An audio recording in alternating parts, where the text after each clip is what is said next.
am Asharanisha from First BA English. In this video today we're going to see about the author KAHLIL GIBRAN. KAHLIL GIBRAN, 1883 to 1931. He was born on January 6, 1883 in Bishri, Lebanon, which at time was part of Syria and part of Ottoman. Date, April 10, 1931 in New York City Empire. Parents, Khalil, Camilla GIBRAN. Siblings, Sultana GIBRAN, Mariana GIBRAN, Peter GIBRAN. Father's occupation, clergyman in the Maronite Christian Church. Migration, in 1885, GIBRAN emigrated with his mother and siblings to the United States. Early age of GIBRAN. At age of 15, GIBRAN was sent by his mother to Beirut, Lebanon to attend a Maronite school. He returned to Boston in 1902. GIBRAN article.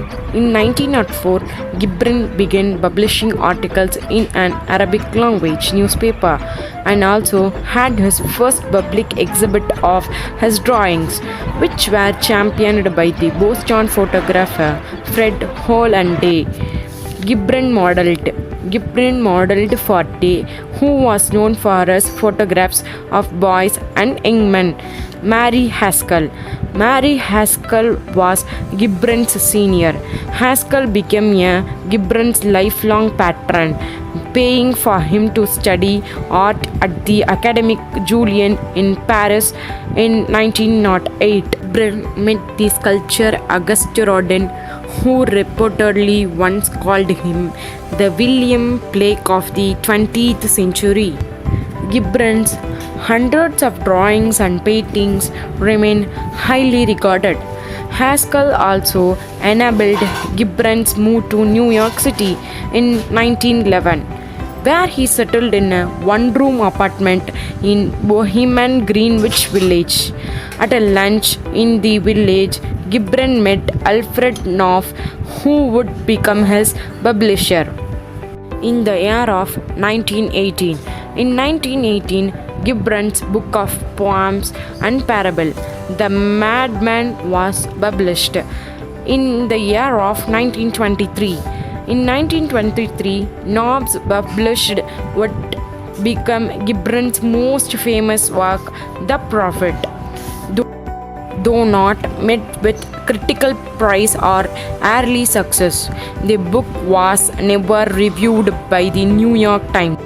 In the first year, the book 1,200 copies were sold. The Prophet book became a phenomenon. The Prophet has now sold more than 10 million copies, making GIBRAN one of the best-selling poets in the world. The biblically inspired The Prophet was especially popular in the 1960s. About this, the translator and Middle East historian John Cole said, many people turned away from the establishment of the church to GIBRAN. He offered a dogma-free universal spiritualism as opposed to orthodox religion, and his vision of the spiritual was not moralistic. In fact, he urged people to be non-judgmental. GIBRAN was active in a New York-based Arab-American literary group called the Pen League. Throughout his life, he would publish 9 books in Arabic and 8 books in English, which ruminate on love, longing, and death, and explore religious themes. He died of cirrhosis of the liver on April 10, 1931 in New York City. Thank you for watching.